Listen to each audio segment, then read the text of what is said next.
one thing immigrants worry about when they're about to move, or when they have just moved to a new country, is how soon can I start to earn an income? That was in Tosin. She had 2 job offers before she got on the plane to come to Canada. Like before she got on the plane, she had 2 job offers. And so if you're about to come to Canada, and if you're about to move to anywhere actually, or you just landed, like this is a pretty dope episode for like, what are the steps I need to take to make sure that my resume is super attractive to potential employers? Enjoy.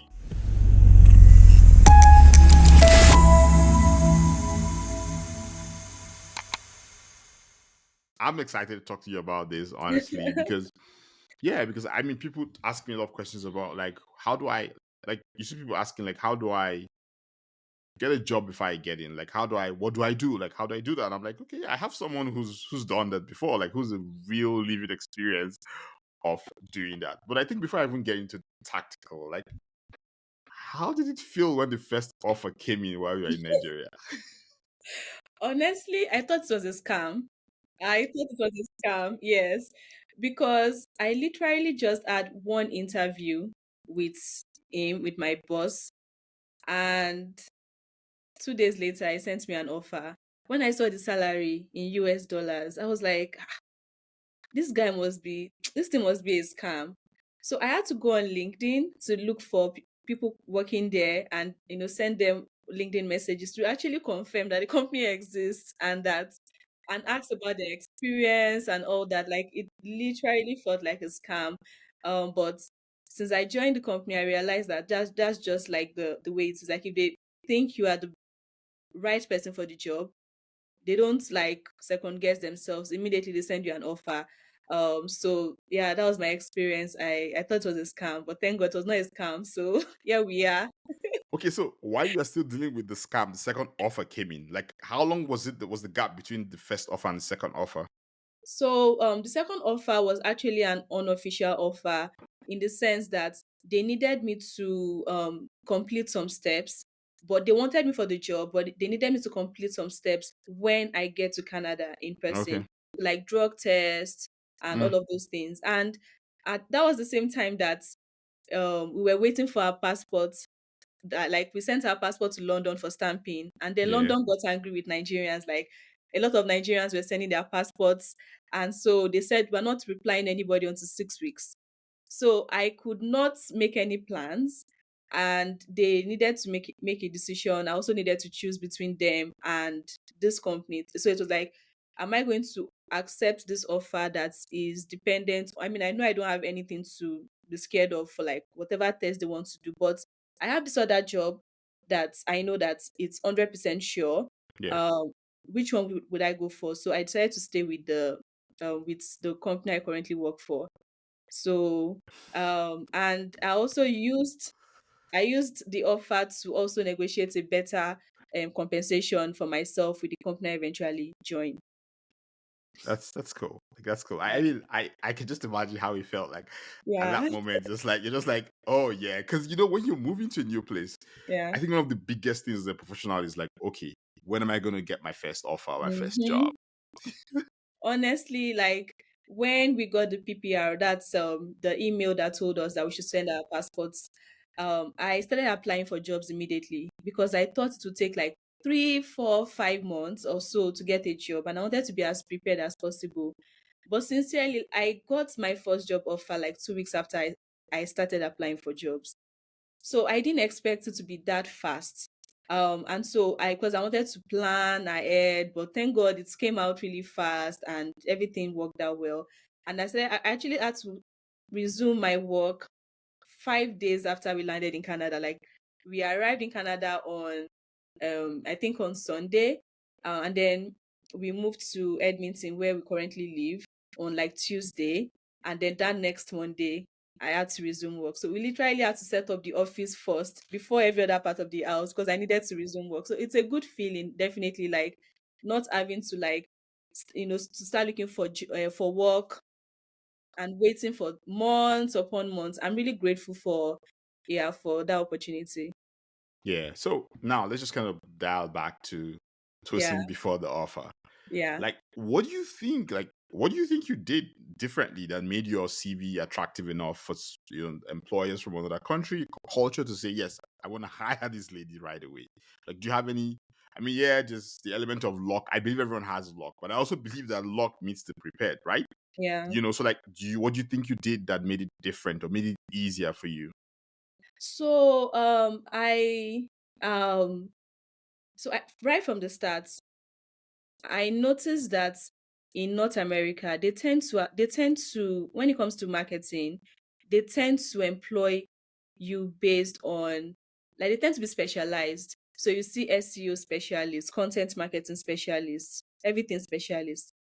So I just looked at my career at the time, and I was like, the part of marketing I enjoy the most is content marketing, and I'm quite good with it. Like any form of content marketing, whether it's written or audio or video. And so I decided to frame my resume to focus on content marketing. And so I looked at all my work experience from when I was working at the two digital agencies I worked for to when I worked with the startup and all that. And I kind of framed everything. I kind of focused on the content marketing aspects of my achievements and responsibilities. And I used that to create my resume. I also had different resumes for like different what's it called, levels. So I had content marketing manager, content marketing specialist.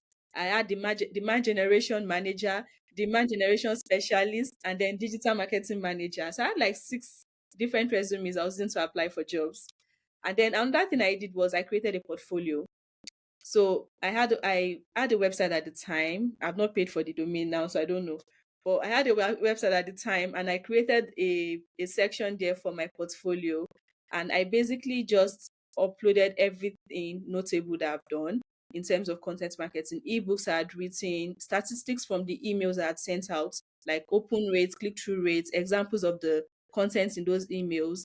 I also put like videos I had created, podcast I had managed, just a lot of things. And then I made it private. So when I apply for a job, I would put the password or the PIN to access my portfolio.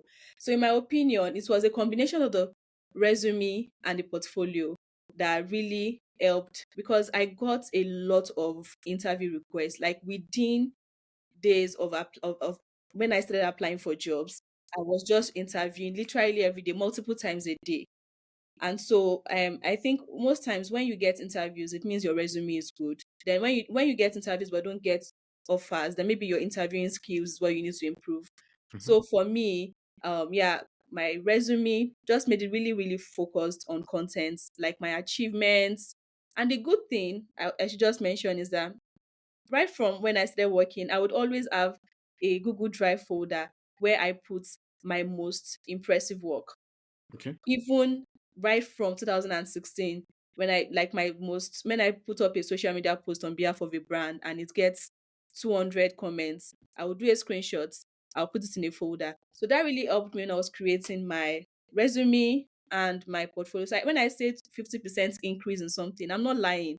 Hmm. I actually tracked it with our native analytics tool at the time when I was working in the company, or Google Analytics or something else. So I didn't just come up with numbers. I actually put the exact numbers from when I worked on the project. So I would say those are the two things I did.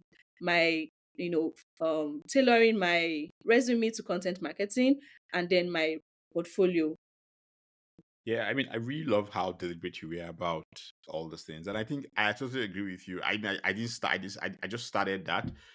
But that building a what someone calls it a wall of love for yourself, which is like Yeah, I use Notion for that. Like my former job, like you say, oh, Dusi, that was great work. I just take the screenshot and keep somewhere. exactly. Yeah, it's Yeah, just your wall of love. yeah. Aside from just sharing with employers, I feel like it's also a great place to For go to you, anytime you feel you just finished a meeting where you got torn apart. You just go to them and like, oh yeah, well, I can do X, that yeah, sort of thing. And I think for an immigrant, that's like I feel like you need that because you yeah, come to a new place and you're trying to settle into the new culture, new work culture. Please, yeah. if someone tells you that was good, please just store it somewhere because you will Yes. need that, and you need that encouragement every now and then because you will make Mhm. mistakes. Some mistakes you make just because you did not know or you don't know you didn't, oh, you didn't know that, oh, we don't do things that way, that sort of thing.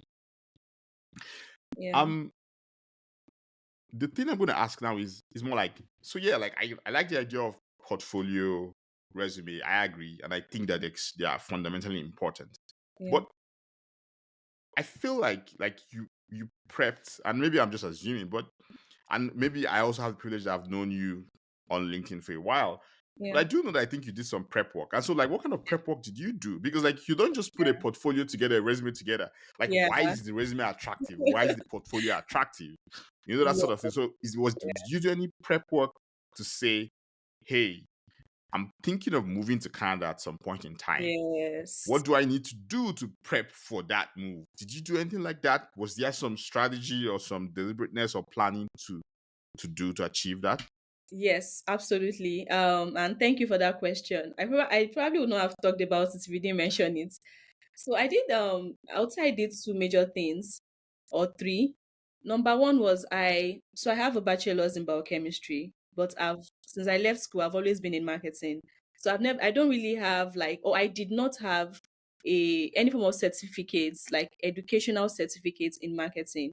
And since I knew we were planning to move to Canada, I decided to take a certificate program with the University of Toronto through their School of Continuing Studies. They have a range of courses, and it's not self like it's not what's it called, like it's not something you just do by yourself. It's actually a real lectures every week at specific times, projects like group projects, assignments, like proper school coursework.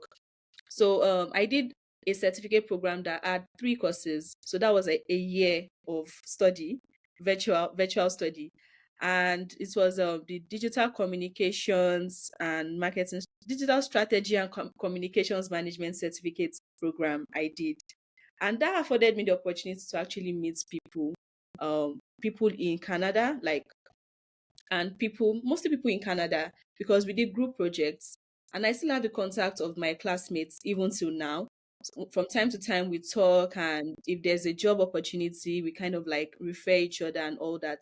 So that was the first thing I did, get a Canadian certificate, even if I cannot do like a full on maybe master's degree or something. And it wasn't too expensive, sincerely. I remember my husband paid for like the first two, and I paid for the last one myself with my Niger salary, with our Niger salary. So that was like how many years ago? In 2000 and I think 19 or 20. So it's doable.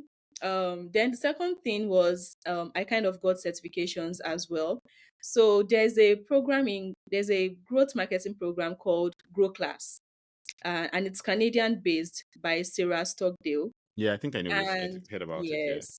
And I remember seeing a post about it on LinkedIn, and I was like, this is exactly what I've been looking for. Like I wanted something very practical, and also like that would bring me into a community. So they have like a Slack channel with different people that you can meet and collaborate with. And so but it was expensive, those like this one, forget Investor of Toronto. I already spent money on Investor of Toronto. And how much was I earning at the time? So I sent an email to Sarah. I was like, I want to take this program, but I can't pay this. Oh, I can't pay the money in full. Can I get like a payment plan over some months? So she replied and said, oh, 3 months. I replied that again. 3 months is too short. Can we have more months? And she was like, okay, you know what? We're actually introducing a scholarship program, and I think we'll give you a full scholarship. I was like, what?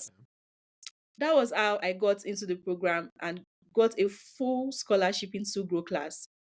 And that program was life changing for me, sincerely. Like, very, very practical, granular, and I met amazing people. I joined all the classes. Like, it's self-guided, but you also have live classes every week with Yeah. the instructor to ask questions and meet people. And I remember when I started applying for jobs in Canada, I actually reached out to someone on that Slack channel who at the time was the head of marketing for a company here in Canada, and she interviewed me. And they had open roles, but the roles they had were not the roles I felt were my strongest suit, like what I would enjoy doing. Yeah. So we decided that, okay, well, I should just continue looking. But at least it gave me that. opportunity and opportunity to talk to someone. Then the third thing I did was virtual volunteering. I volunteered with a Canadian-based what will I call them now? Non-profit app. So the app was they were building the app basically to help connect people who need help with Yeah. people who want to offer help. And I joined them as a marketing assistant at the time. And I basically created a social media strategy, helped them launch their social media. Was it launch or continue? I helped create content calendars, like just really assisted with their marketing. So all of those things obviously made it into my resume. And I think those things helped for sure. Just having that Canadian certification, Canadian certificate, and Canadian experience, even while still being in Nigeria. So those were the three major things I did. That is some work. And kudos to you for being bold. I mean, I can relate with that because this week it's so interesting that yes, I believe in something called synchronicity where things happen. It just feels like you've seen them Yeah, before. And this week it was a good example for me in just if you ask, you get. Like there are yeah, things I got this week because I just asked.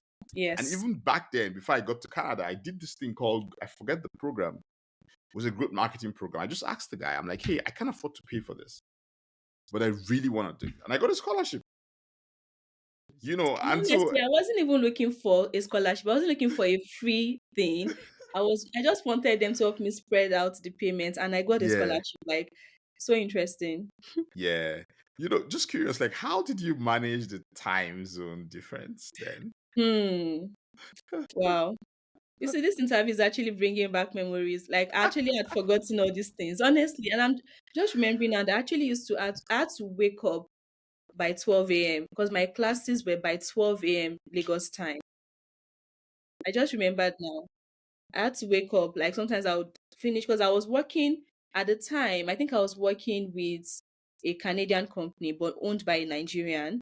So I was working Nigerian time and all. So I would have to sleep, then wake up by 12 for my class. The class is meant to be like 1 hour and everything, but sometimes to extend it beyond 1 hour, or you have a group assignment, you have to create a video. So yes, that was I had to wake up in the middle of the night and then go back to sleep and resume work the next morning. Yeah. That's Gosh, as you said it there, like you're so right. Like I had also forgotten that because I went to Miami Art School in yes. Toronto before I Yeah. before I finished the program and then left. I finished the program in January 2021. I left February 2021. I still remember there are nights when like I would wake up by I'll have classes from like 12 o'clock till like 3 a.m. or like Yeah. 1 a.m. till like 3 a.m. Like by the time you're done, you would come to bed, like your head is banging. You would sleep for like 3 hours. You wake up the next morning Mm. and then try and get some work done. Yeah. Yeah. Honestly, if you didn't ask me, I totally, I'd forgotten what I did at the time. And it's not just for the University of Toronto program, even for Grow Class as I can well. imagine. Yeah, because the time zone is just completely different. Yeah. I mean, so, and I think like I feel like that was really good. I think the last question I have for you is that is there any question I think I should have asked you that someone who's looking to move would Um, would learn from? yeah, so I think the interview stage is very important. Um, I remember when my biggest fear when I started interviewing was my accent, like my Niger accent. I was like, will they understand me? And hope they will not judge me. Like hope they will not think, I can't really understand what you're saying. So I don't think you'll be able to work with us. And honestly, that was not my experience at all. I did not try to form an accent or speak differently from the way I speak on a normal day. I literally was just very confident. And I don't think my confidence was a formed, like something I just created out of thin air. I think preparation and also knowing my worth. I know that I know what I can bring to a company, right? Like from my experience, I know the impact my work has had on the companies I've worked for in the past. So that really helped me to like approach my interviews with this confidence. But then in terms of speaking as well, I think when what you're saying makes sense, your accent doesn't matter. And also, when you speak, I think you just need to slow down sometimes. I feel like sometimes because of the way we pronounce words, they need someone who is not familiar with the way we speak would need some time to catch up. So I didn't change the way I speak, but I kind of reduced my pace. I kind of took my time to respond to questions. And I mean literally all the interviews I went for or I joined online, I was just very confident and very, very outspoken, and it really helped me because most of them were like, you did really well. You did really well. In fact, when at a point I was the one turning down interviews because before the interview, I'll reach out to them and ask them that how much is the salary, because some of them will not put the salary in the Yeah. job ad. So before I attend your interview, please just tell me how much it is. If you know what I was going for, I'll politely decline and say I'm sorry, I won't be able to because it's below what I want. So I think that's another thing. Like do your research. The fact that you're Yeah. coming from Nigeria doesn't like the cost of living here is not funny. Yes, So it's you not. shouldn't don't take anything less than you actually should get, right? Like I remember seeing one head of marketing role at the time, and the salary was like 60,000 Canadian. And Sorry, these I people had to were like, hiss. I'm sorry. do you know the funny thing was it was supposed to be hybrid. So you go to the office some days and work from home Oh some days. Like no. so You're not serious human beings. do you know? But if you are coming from Nigeria and you hear 60,000, it sounds like a lot of money from Yeah. Nigeria. So you need to do your research that, okay, this is not going to take me anywhere. Some people believe that when you're moving abroad, you first of all take a low end job before you Hmm. get your job. Sometimes, I don't know. I think it's possible to get a good job right from the start. Yes, it is. Like, Yes, yes, it is. like just know what you should be, what your salary range is, and try not to go below that. And that's why you need to start preparing ahead. Not like Yes. a week before you travel, you now start looking for a job. At that point, anything you get is what you want to take, Yeah. right? So I think those are like some tips here and there. Know what you should get and try to stick. You'll get someone that would see you valuable enough Yeah. to want to pay you that amount. Yeah. Yeah. Those are really good points. And I think for me, like the biggest one that what you just said now, aside from just the confidence to accept yourself Yeah. for who you are. Yeah. You're someone. The fact you have an accent doesn't make you any less. If the person sees you less, It's on it's them. it's it's on them, not on you. Yeah. And that's probably not someone you should be working with. You know, Yes. and then the other part is that there's also just people tend to do this thing when you're planning to move and then you start prepping for the move on the day you move. No, you can't do that. Like, I used to make a joke with people that, or my friends that I moved to Canada 2 years before I landed in When you Canada. moved, yeah. Yeah. Like I moved to Canada 2 years before I was interviewing, I was doing informational interviews, I was doing certifications, I was reaching out to people. I went to Miami Art School. I built a huge network of people before I even got in here. And so when I got my first job, so unlike you, I didn't start interviewing until after quarantine. And then as I finished quarantine and I started interviewing, I got a job in 4 weeks. And then people go like, how? I'm like, yeah, I got a job in 4 weeks. And then I moved to another job in a month. Yeah. you know. And so the point is that and I get, like I said to some people, everybody have different perspectives, and I respect that. Yeah. But just like put in the work first, then judge yourself. Like it's not, Yeah. if you don't put in the work, that there's something someone said somewhere, and then it's a quote. I have it somewhere written in one of my journals, and it says that you you can't control what other people will do or they say, but what you can control is the effort you put in. So before you complain, Make satisfy sure. to yourself that, what, I did all the work I should do or I can do. I've worked hard enough. And then let it now be that the person said, oh, you're not a fit, or oh no, I don't think I can work with you, or oh no, this X. But let it not be that, they said they rejected you, and then you also know somewhere inside you that you didn't put in the work. I'm like, that I would feel really bad for myself. Yeah. Yeah. you Yeah. know. But Tosin, thank you so much. I mean, like this, I knew this was gonna be good, and it was as good as I thought it would be. Thank you for having me. Thank you so much for Yeah. the opportunity. That was a masterclass in how to get hired. And so, all the best as you all start trying to get your jobs. And again, as usual, please help us like, share, subscribe, follow. You have someone who might find this useful, please share with them. And have a beautiful day. Thank you.